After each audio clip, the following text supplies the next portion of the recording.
तो स्वागत है आप सभी का यूट्यूब के इस चैनल हमारे सामान्य ज्ञान में। तो आज अपन पढ़ेंगे मित्रों समास को भी बहुत सरल तरीके से।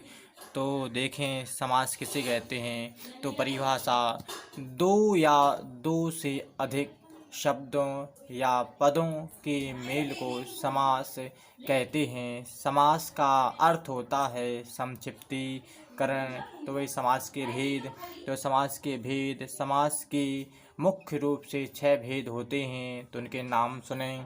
तो पहला है अव्ययीभाव समास, दूसरा है तत्पुरुष समास, तीसरा है कर्मधारय समास, चौथा है द्वंद्व समास, पांचवा है द्विगु समास और लास्ट आता है छठवा बहुव्रीहि समास। तो भाई पहला अपना है अव्ययीभाव समास। तो अव्ययीभाव समास किसे कहते हैं। तो यह रहा आपके सामने अव्ययीभाव समास, जिस समास का पूरे पद प्रधान तथा अव्यय होता है और उत्तर पद संज्ञा अथवा विशेषण है, उसे अव्ययीभाव समास कहते हैं। तो इसके कुछ उदाहरण हैं मित्रों।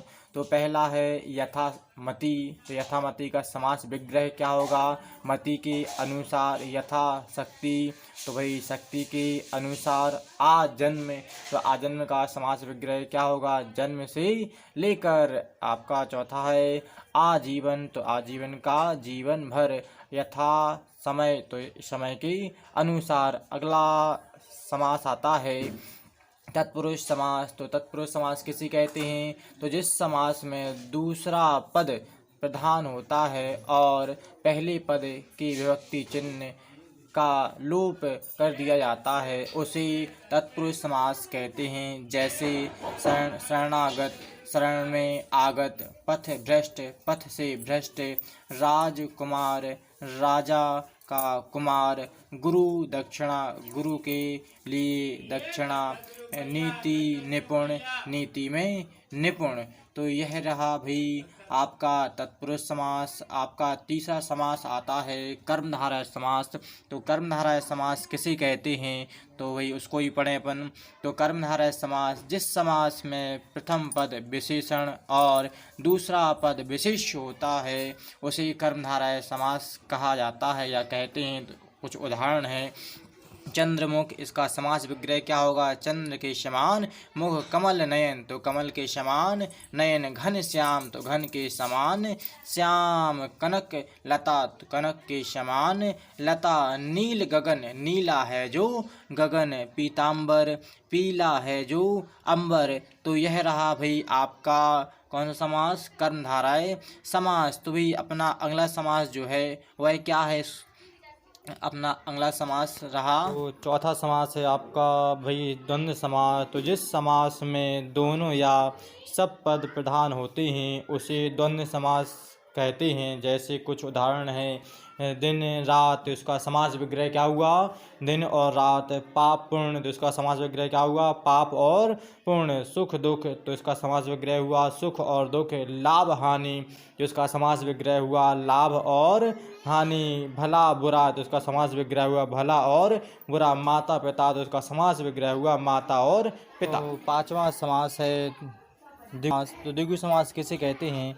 तो द्विगु समास में प्रथम पद संख्यावाचक विशेषण होता है और उत्तर पद विशेष होता है। तो इसके कुछ उदाहरण हैं। त्रिलोक। तो वही समास विग्रह 3 लोकों का समूह है। पंचवटी। तो 5 वटों का समूह है। 9 ग्रह, 9 ग्रहों का समूह है। सतसई यानी 700 दोहों का समूह है। नवरात्रि, 9 रात्रों का समूह है। नवरत्न, 9 रत्नों का समूह। तो यह था भाई आपका द्विगु समास। लास्ट आता है बहुव्रीहि समास। तो मित्रों लास्ट है अपना बहुव्रीहि समास। तो भाई बहुव्रीहि समास किसे कहते हैं। तो जिस समस्त पद में कोई भी पद प्रधान ना हो, समस्त पद किसी अन्य पद का विशेषण अथवा पर्याय बन जाए, अथवा हम इसकी दूसरी परिभाषा दे सकते हैं।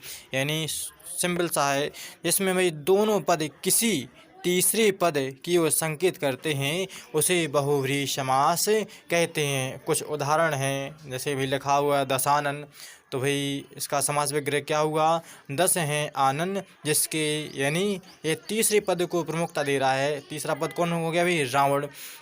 तो भाई महात्मा, तो इसका समास विग्रह क्या हुआ? महान है जो आत्मा, यानी इसका समास विग्रह है महान है जो आत्मा। यह तीसरे शब्द को का बोध करा रहा है, यानी कौन? महापुरुष है। नीलकंठ, नीला है कंठ जिसका, यानी शंकर। अगला है चंद्रशेखर, यानी इसका समास विग्रह हुआ चंद्रमा है शिखर पर, जिसके यानी शिखर यानी शिखर पर इसके, तो वह कौन है भाई? शंकर जी। तो भाई यह रहे भाई समास और समास विग्रह उनकी परिभाषाएं। तो ऐसे ही आप और नए नए वीडियो देखना चाहते हैं तो हमारा यह जो चैनल है, इस चैनल को आप सब्सक्राइब करें और आने वाले नए नए वीडियो आप देखते रहें। तो भाई आज के लिए इतना ही रहा। बहुत बहुत धन्यवाद।